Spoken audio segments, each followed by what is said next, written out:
everybody. An iconic monument in Sailor Moon is the Tokyo Tower. Whether in the manga, the 90s anime, or Crystal, it shines through as a beacon of light and hope. But how does it relate to Sailor Moon? Is the history of Tokyo Tower interwoven in the story? Join special guest Lady Chapell and your co hosts Michi and Relia for this adventure into the Tokyo Tower and Sailor Moon. Welcome to Eternal Mooncast, a streaming show about deep dives into all things Sailor Moon. From fan theories to hidden lore to full character studies, we cover everything magical in the Mooniverse. I'm your host, Michi, and with me this month is my co-host, Relia.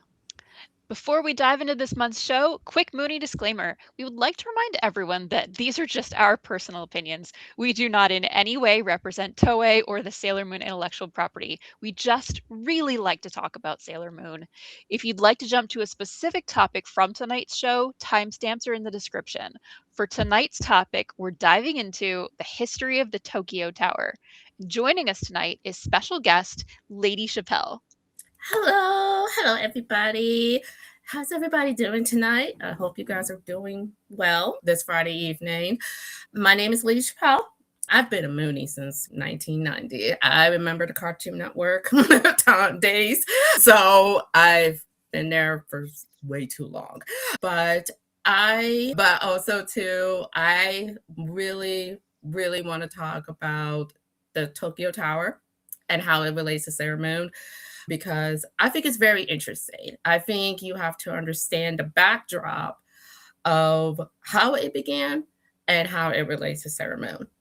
What we're going to do is first, let's do the history. If you can scroll down just a little bit, this is the buildup of the construction of Tokyo Tower.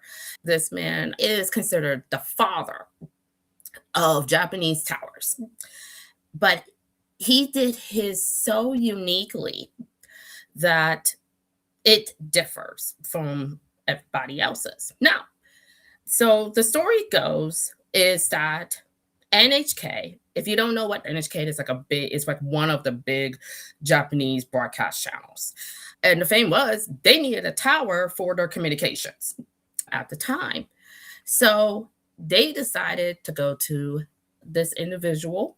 This man he had to be very precise with this, because in Japan there is earthquakes. He had to build a tower that can withstand earthquakes, but also he needed inspiration.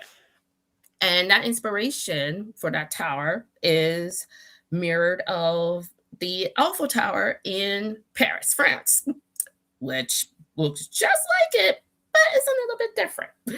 The construction began in 1957, and it took only 18 months, just 18 months to complete. Now, that is actually unheard of in reality. The reason why that's unheard of is because there's been other structures that actually take 2-3 years to complete. The steel is very important. You have to have the steel because this specific steel was engineered. Hopefully, they don't get hit with an earthquake, but this one, it will be an 8.0 magnitude earthquake. It can hold steady. And it only used 4,000 tons of steel. That's it for it. Now, with the steel, you may think that may be a lot, but actually it's not. It's actually less than the Eiffel Tower, which is absolutely fascinating. When it opened in December 23rd, 1958, that was a big deal because it was right before they celebrated the New Year. This is really interesting is how tall it is. It's taller than the Eiffel Tower itself. So we're going to get into some math here. So it's 333 meters or 1,093 feet tall. And that beats Eiffel Tower's 324 meters. Later on, we will see a more updated version of Tokyo Tower later on, but the colors is internal orange and white. What we're going to do now is look through some pictures. And I do want to have a spoiler alert because of course we're gonna have the old, but we're also gonna have Crystal as well because I want to really show the difference of different anime studios that have incorporated the Tokyo Tower. So this one is Sailor Moon R episode 73. So this is the 90s and as you can see in the animation studio, they use red. So here's the thing. If you ever do go to the Tokyo Tower, it looks red during the day, but it's actually orange. But I love how they go above near the sky and actually do this, which is so cool. How they got the drawings, how they got the buildings and the park and all different types. It's really, really, really cool how they picture that. There's also two decks. There's a main deck, and then there is an observation deck as well. Picture two. I absolutely love night. I don't know what it is about the nighttime, but that's when Sarah Scouts are about to battle. Like it is so beautifully drawn at night. And I absolutely love the circles. And it looks like bubbles, like flowing in the air. And I really, really love how they're trying to depict, oh, it's nighttime, but also I love how the Tokyo Tower is starting to light up a little bit. Having seen now a still from a daytime and a nighttime depiction in Sailor Moon in the 90s, which one speaks to you more? They both have this same sense of they're really using these complementary colors to make the tower stand out against everything else in the picture. The first picture is very, very green. It's emphasizing all of the greenery. And so they use that strong red when they're depicting the tower. And in this case, you've got this teal green where it's leaning towards blue, and they're drawing out these bright oranges and casting everything else in the image in all of these like soft, cool colors, and really, really makes it pop. It does. And you appreciate how they bring the focal point of the tower, but also the focal point of the neighborhood that surrounds Mhm. Tokyo Tower as well. Picture three. This is from Sailor Moon S, episode 127. From this one right here. I think for every Mooney fan, this one right here is probably the most iconic, like probably one or two of the most iconic for Tokyo Tower. Of course, we have the crescent moon, of course, at night, and then you have the busy streets lit up, but then you have the Tokyo Tower that is lit up as well, and it's just gorgeous. It's like a watercolor painting to me. And then we have the crystal. Now, this is way different than the 90s. This is Crystal, Mhm. but what I absolutely love about Crystal is they showcase that tower right there, right in the middle. They really, really paid attention to that tower and really gave the Tokyo Tower the light that it needs, the light that needs to give. And I'm just mesmerized with it, like just the differences. Really wanted to talk about the differences that we're seeing between these two pictures and the way that tonally they're very different. I think in both cases you're using complementary colors to make the image pop, but there's a different intimacy and a different tone in the 90s version than in the crystal version. You're coming up at it from way up above. You are not within the city. You are not being included in the warmth of the city. You are above it. And the city is it's depicted as very industrial. The only thing that's truly being treated as a light source here is Tokyo Tower itself. You can see there's little yellow dots along the tree line that are theoretically street lamps, but they are not giving any appreciable light. The windows from inside of the buildings are not casting any appreciable light. The light source is the Tokyo Tower and nothing else, which gives this a very modern, but also a very removed feeling. Now, Michi, can you click one back to the 90s version?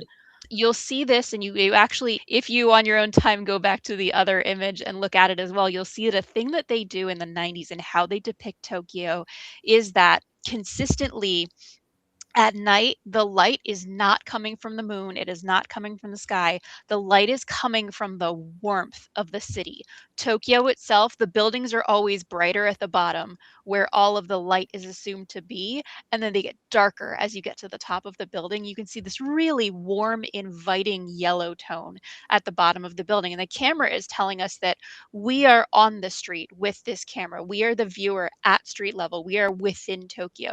It gives Tokyo, so even though Sailor Moon is theoretically, this is a story about a little girl who lives in an urban setting. This is not your typical sort of girl in the suburbs and her suburban adventures. She lives in a city, and but you always feel the sort of intimacy and safety of Tokyo, especially in the 90s, because of the way that it is depicted. And they really take this care in, as the viewer, giving you this shot of Tokyo Tower that requires you to imagine yourself in Tokyo at night when the whole city is lit up and presumably thriving. You feel like there are people outside on the street, even though you can't see them in this picture, in a way that you look at the other picture and you can't see them because they aren't there in the street. And there's a very different tone that sets. And I think it's really interesting how they're depicting the exact same scenery here, and it has such a different way of expressing itself.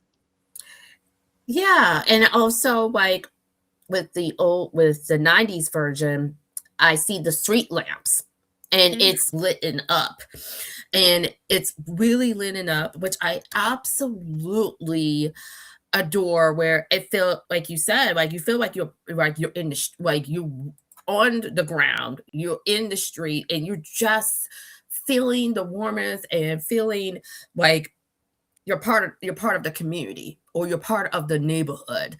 And you look at this, and then you look above and you're just like, oh my God, it's so beautiful. Even though this is, in my opinion, this is like a painting. Literally. It's like a painting on the 90s. But if you go to Crystal on the Tokyo one, it's a little bit more it's more modern now, but it's really different. It's really, really different. But I do believe that the light of the tower, and everybody, imagine people like going up to the window and looking at this tower and just seeing the beauty of it, which is so good. And it's just one of those heartfelt feelings. And they are definitely different, but you can, or say, let's say you're flying to Tokyo and you see that tower from above. Like you see that and you're looking down and you're just like, oh wow, that's what it is at night. And it's really, really critical. So we're going to do, if Michi, if you can go to picture 4. This is Cerumen Crystal. This is the Cosmos movie in the Cerumen Crystal. This one is similar to the 90s Tokyo with the bubbles and the different pastel, all the different light colors that come with it. That's what it reminds me of. That's really beautiful. It Yeah. really is. I would love to talk about, from an art perspective, I want to Yeah. talk about the composition of this picture, because it's the way that your eye moves through the image and how you're being taken in a direction to do that. And what you can see is that your immediate focal point is going to be Sailor Moon for a few reasons. One, she's human. A human figure is going to stand out against a bunch of things that are very geometric. She's got a lot of soft round shapes. Two, she has colors that pop and contrast against everything in the background. So she's got those long yellow twin tails. That's going to be the thing that catches your eye. You know her, you recognize her, you're looking at her first.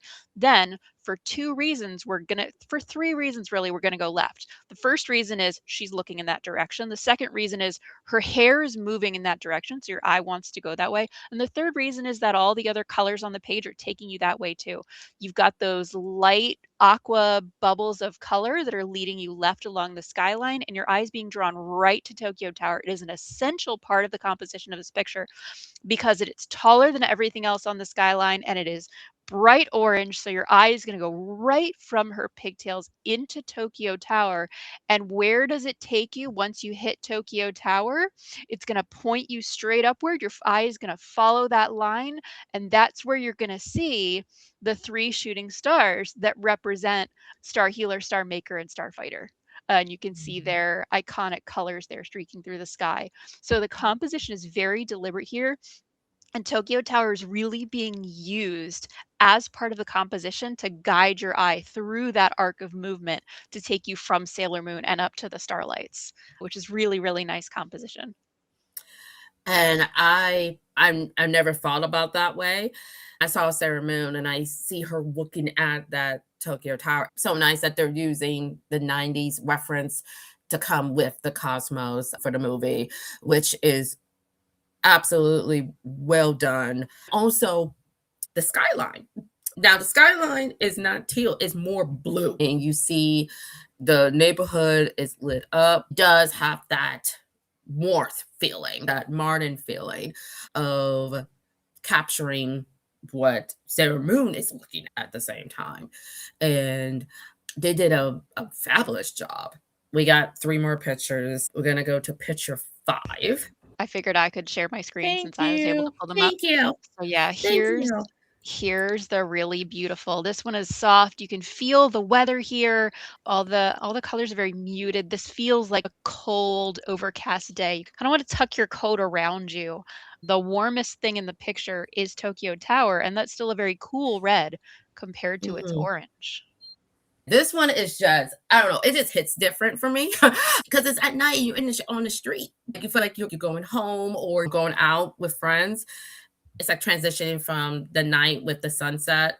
The way that the buildings are framed here and that the buildings are used as a frame of the picture, like you said, it gives the viewer this idea that they are on the street, walking on the street in Tokyo. And the fact that you can only see part of the Tokyo Tower here really makes it feel much more so than any of the other pictures.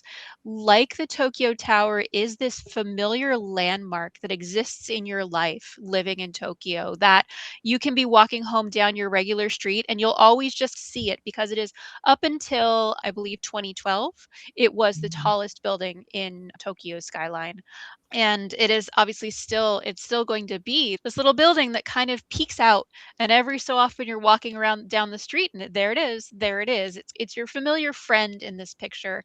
It feels like a presence that you are just used to having there in the way that they framed it. I really like this depiction of it. Then we have This one was this. just gorgeous. Oh, okay. This is absolutely gorgeous because, again, with Usagi just looking at the tower, your eyes are just looking straight at it. It just is sunset, and you could just use all those colors, like all those yellows and oranges, and then just, and the conversation is going from, it's just like the manga, like you're going from right to left, literally. And then you see the little moon that's peeking out. But and then it's like you're looking at what Usagi is looking. It's all of these buildings are starting to turn on their lights and it's about to be sunset. And it's just, it's just gorgeous. It's just absolutely gorgeous. What do you guys think of this picture? I know Relia will have a much more intelligent answer than mine, but I just think it's really pretty. It's gorgeous. And sunset pictures can be great for this, but this is a case study in how to use complementary colors and how to really make those pop while feeling balanced. You've got these really strong reds and oranges up here being balanced by this green fence. But this green fence would feel very out of place if it was the only green in the picture. So instead, Mhm. what we have these places where green is being introduced just to visually balance the image. So you've got a lot of green that's being brought into the clouds here. The sky is never green. That's not really a thing that happens. And then you've got this green that they're taking the implied vegetation that you can just see in this image, and they're using that as this bounce reflection against a bunch of these buildings to again create pops of green where they shouldn't be, just to visually balance that out for you. And then they're using points of sharp contrast again to guide your eye around the image. You're immediately going to hit this bright speck of light just because it's against a really broad expanse of a solid color. And then there's just a tiny pinprick of light, in the same way that everything here has this really soft shading with a lot of gradients. There's not a lot of hard lines that you can see. Nothing really has outlines that are visible. And then you've got the really hard outlining shading on Usagi here, where you can see that these sharp lines around her hair and things like that cast her in a much sharper focus. And that really makes sure that your eye will go to her. So you've really got these 2 points of interest in the image that work really, really well. But just a beautiful, beautiful image. And when you look at these three, where you've got the Tokyo Tower doing the same thing, and the ways that it has a completely different mood in each of these images is really, really incredible.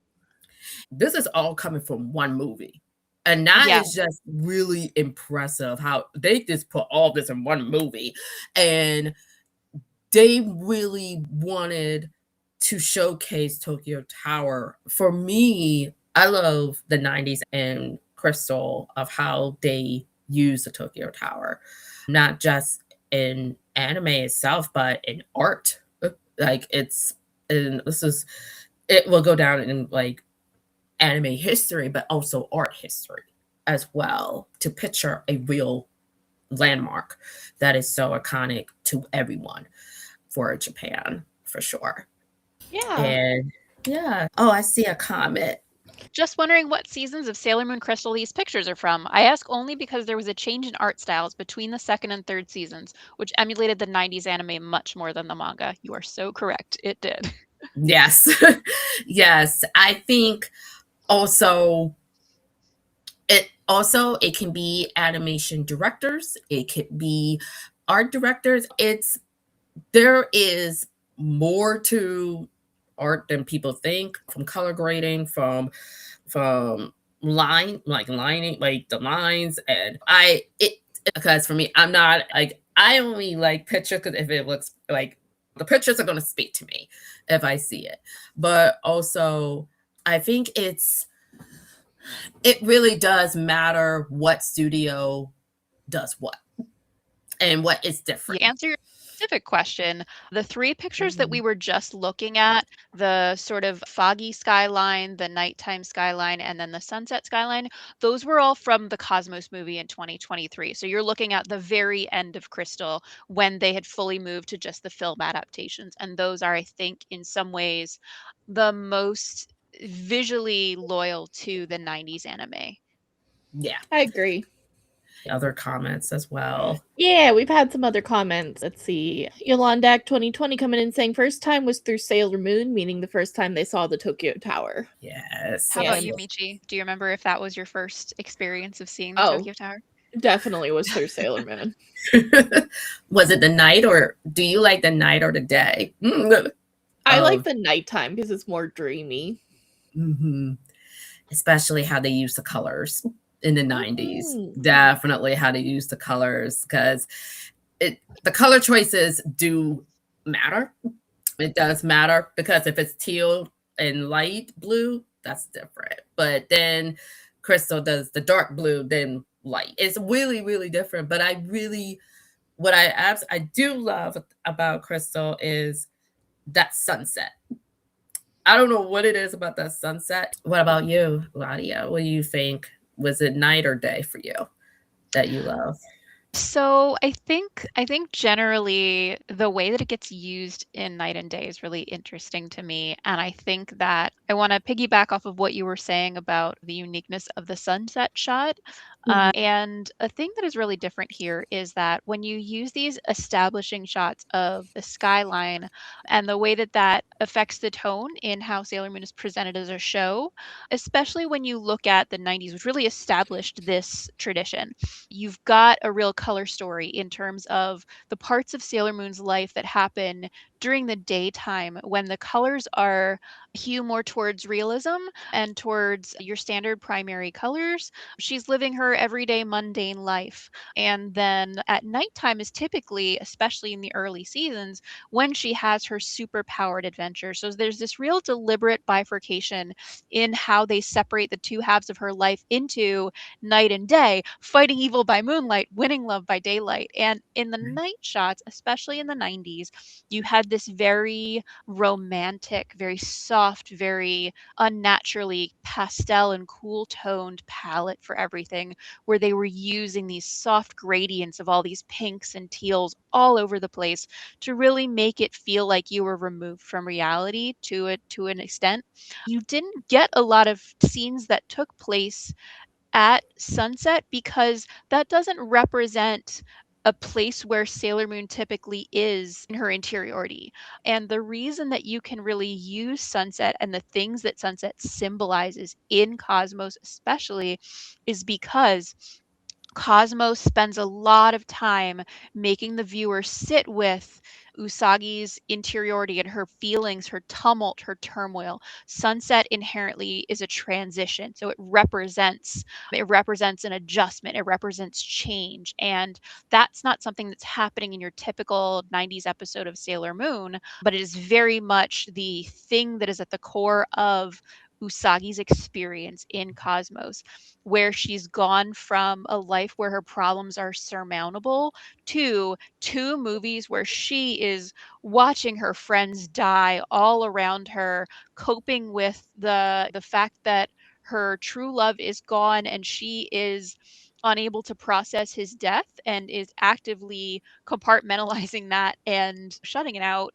She is trying to come to a place where she can't cope with the things that are happening. So she's got so much turmoil going on, and symbolically you place her at sunset where she is caught between the different parts of her life. She's struggling with what to do. She has to literally leave Earth to resolve this problem. She has to say farewell to her family, to Akuko Mama. This is an incredible upheaval. This is a movie that ends on a decision. This is a decision she has to make. Will she choose to live another life, in a life that is full of struggle, or will she take, for her and her friends, will she find peace in eternity of not having to live again and fight longer? She is in a place of turmoil in the entirety of the Cosmos movie. And so to be for Sunset to be more definitional to her symbolically, I think really is powerful there. And I think that's why you can have a shot like that where you've really taken advantage of that sunset and not make it feel gratuitous where it's placed in Cosmos. And which is absolutely correct of how of the emotion is what matters. Mhm. And you're going to be surrounded around this tower all the time. It's not like they moved to a different town. This is the focal point of all the, like, every single decision, every single movement that comes with it. And I think in every battle, every like heartbreak, every single one of those is more of the tower is like that beacon of hope, is that beacon of light that they need to look up to say, I can do this. And even if it was the 90s or Crystal, it is just saying that I believe in myself. And the artwork is going to show it. And and that is so important, even when you like when you think of this, like the next time you see the Tokyo Tower is like, how is all the Sarah Scouts feel? It's that feeling. And I feel you can appreciate that through artwork. The artwork just speaks so much more than I can express or express from all of us. And I think either if you're fighting under the moonlight or you're fighting during the day, it's always there. It's always there to appreciate it. Also, if you ever want to go to Tokyo Tower in person, there is an official Tokyo Tower website. I feel powerful. I have the control. So this here, you're going to look at Tokyo as a city with towers. You can see all of the business information. Now, they are on the next day because Japan is on the next day due to the time zone. They also have a Tokyo Diamond Tour where you can see the observation deck at night. You can see, this is the top deck tour. So you can see the entire tour of it. And then you can go down and you can see, like, now, if you're brave enough, if you want to walk up 600 steps up outside, you go right ahead. But they do have an elevator to go up to the two big decks.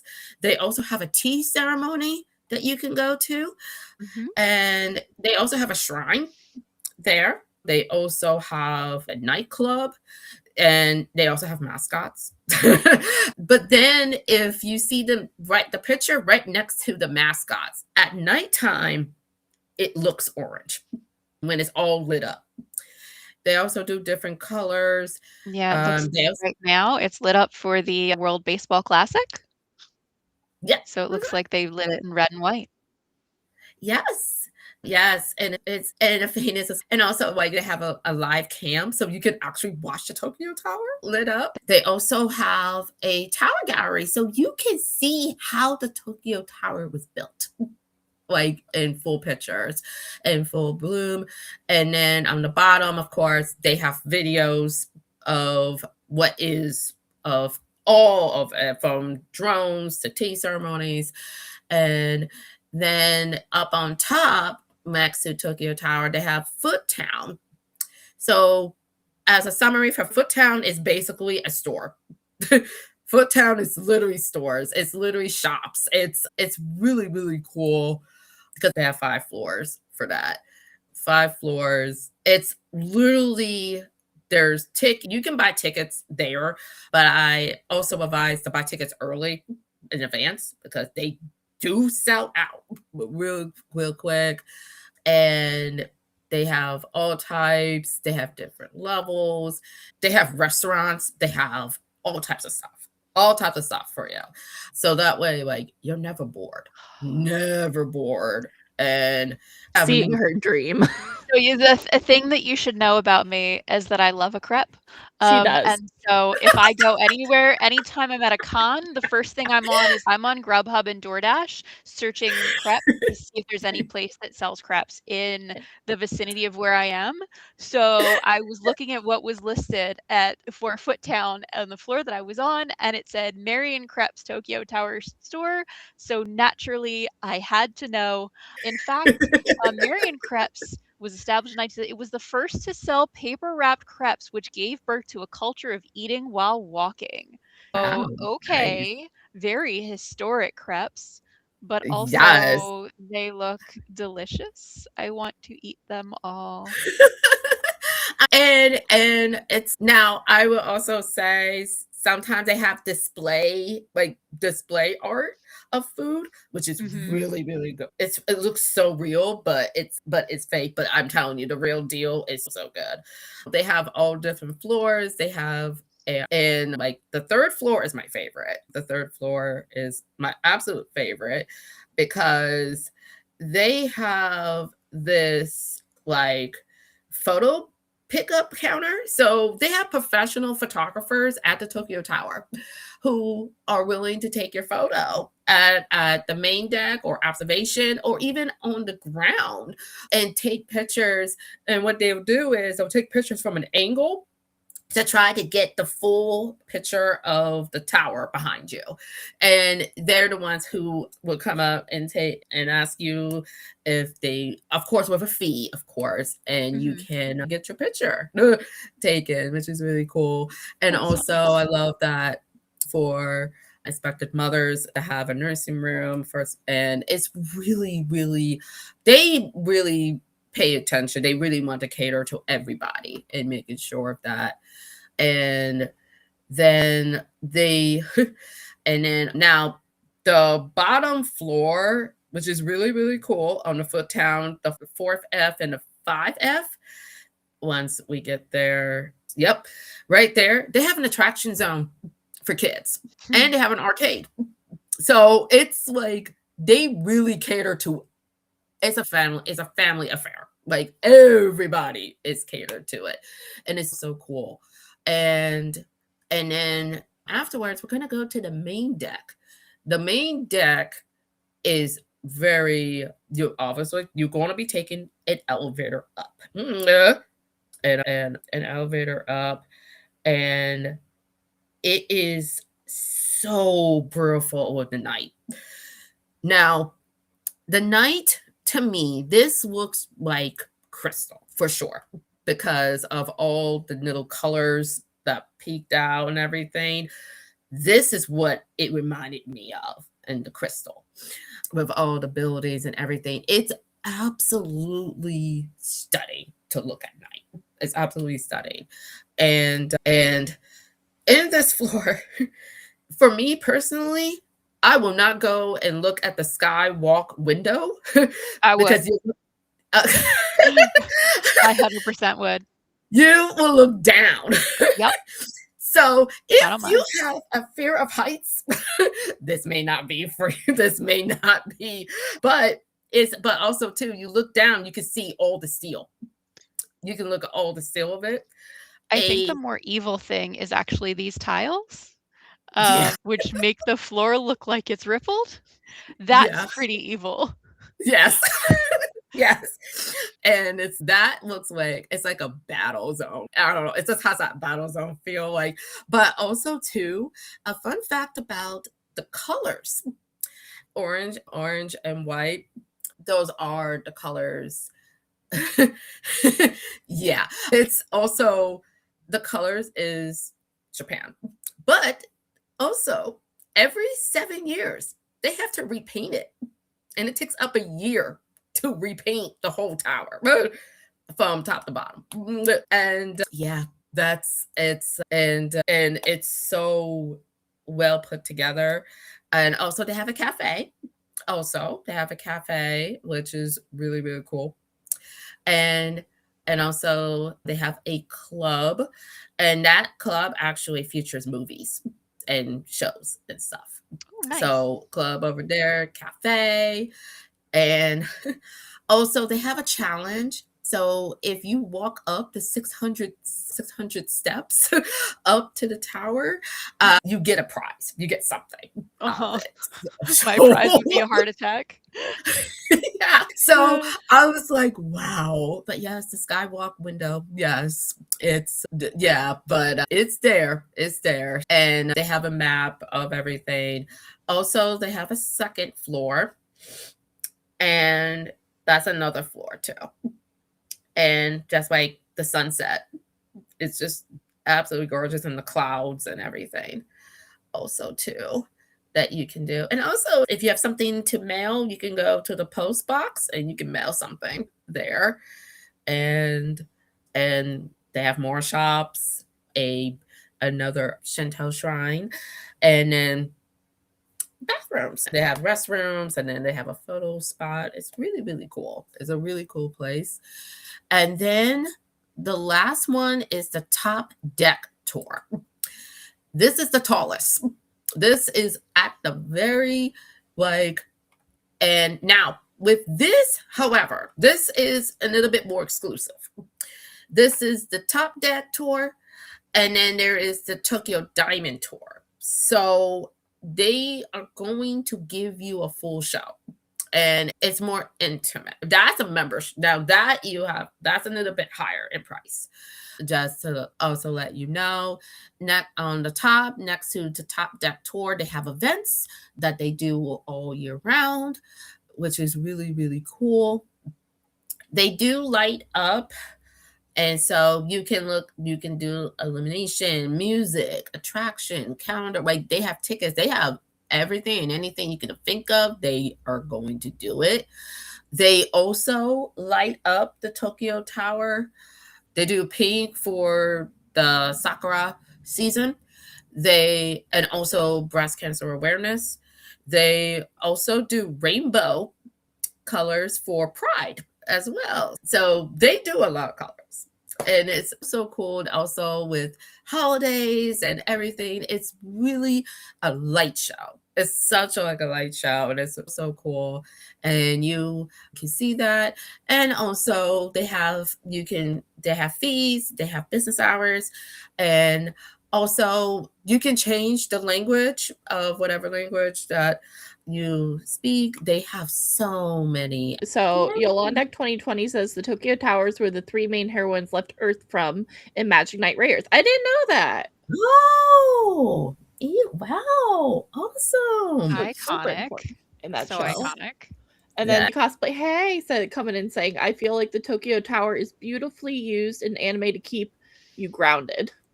Yes, most definitely. Someone asked me that question about if Sailor Moon is historical fiction. And it depends on who you ask that question to. Because for me, I feel it is, because Tokyo Tower, because it's a real place. It's a real landmark. It's something real that is so iconic. But I know other people may feel a different way, which is fine. Always have that question in the back of your mind when either if you watching Sailor Moon again or reading the manga. Yolanda 2020 come in saying, yes, because it's over 30 years old and its influence on anime, also otaku culture. Sailor Moon was a gateway anime for many anime fans. It was my gateway into it. Oh, sure. And I think Sailor Moon is very historic. I did, while if people are coming in with comments, I did do a little bit of, I dug up a little bit of stuff on the Tokyo Skytree. So the Tokyo Skytree is the current tallest structure in Tokyo. It is the third tallest structure in the world, as I think I mentioned earlier. But much like Tokyo Tower, it is also a broadcasting tower, and it looks similar. I think that Tokyo Tower had more of an aesthetic look to it. Like you said, it looks like the Eiffel Tower. It has a lot more of an eye towards beauty. Tokyo Skytree looks a little bit more pedestrian. It looks more like it was built for purpose. And it was, in fact, built for purpose. And it's now, Tokyo Tower isn't just the tallest building in Japan, in Tokyo. It is also now the primary television and radio broadcast site. So it actually took that over from Tokyo Tower.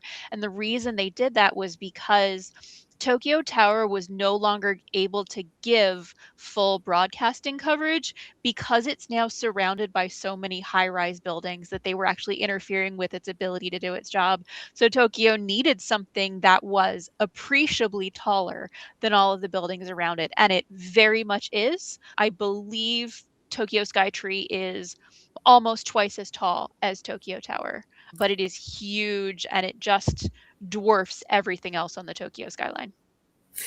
In the Cosmos movie, they do put the Tokyo Skytree in there as well. You can say that the Tokyo Tower is the old and the Skytree is the new. And you can see that difference of, oh, hi. Hi, baby. I was trying to keep him fine, but he's... No, he wanted to be on the show. I love it so much. So do you want to finish your thought and then we'll hit some comments and then we'll go to break? So old and new, it represents Sailor Moon in a way of their longevity, their history of how the otaku culture has begun and how it has spanned generations for forever. And I think it's never Like Sailor Moon is just, it's legendary, it's iconic, and also just the beauty of art coming forth. And all the other animes that use the Tokyo Tower as well. And that is all it for me. Lily Cosplay says, I think my answer is no about the question of if it's historical fiction. I feel like it should be yes, but even though Sailor Moon takes place in real areas, I feel like I enter an alternate reality when I watch Sailor Moon. It's hard to explain. No, I totally get that. Sailor Moon has this, in many ways, it is urban fantasy. It is grounded in a material location that is real and really exists, but it transforms that in a magical way and allows that magic to exist within the world. So I totally get you. I think for me, I would never classify it specifically as historical fiction because it was not historical in the time when it was written. So now it takes place 30 years ago. But when it was written, it was taking place in the time period in which it was written. It's not as though Takeuchi was writing something that was set in the 60s or in the 1910s. So for me, like when I say historical fiction, specifically something that is backward looking, but is it historic fiction? Absolutely. Mm-hmm. Sword Lily has cosplay, and as you have said it as well, it's urban fantasy. Everybody answers are going to be different in their own way. All right, I think it is time to end it. Yes. And with that, we come to the end of our show. This is half of the third episode of season 5. Now, April is going to be a really special month on the channel, so please do join us again next month. On Saturday, April 4th, we'll be discussing the wonderful Deek Dub music with special guests, the Music Kitchen's Michael Berbengiat and John Miyagi author. They wrote some of your favorite English songs, Power of Love, Carry On, My Only Love. Absolutely, like those iconic songs that we adore so much. We're going to get to talk to them and we are thrilled. We were really glad that we could bring you this month's episode. And if you enjoyed the show tonight and you want to see more, please follow us on our socials. All of those links are going to be in the link tree in our description. Previous episodes of Eternal Mooncast are all available on YouTube. Remember to subscribe and think about hitting that bell to receive our notifications so you get more content like this. It would really help YouTube to make sure that we can keep growing our little community by telling the algorithm that, hey, people like us. Thank you so much for tuning in and sticking with us all the way to the bitter end. I have been your co-host, Relia. My most common socials are going to be popping up on the screen below. If you like what I do, come follow me somewhere, chat with me.